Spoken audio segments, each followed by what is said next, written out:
In the Democratic Republic of Congo, thousands are fleeing areas of combat as fresh clashes in the east of the country break out. The situation is severe. An estimated 250,000 people have now been made homeless by the weeks of conflict between rebels and government troops.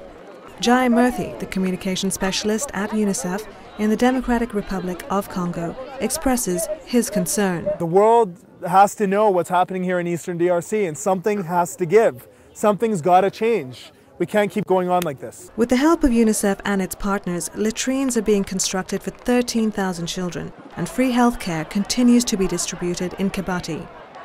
UNICEF is helping distribute essential survival items received from Britain and America, which include plastic sheets and blankets.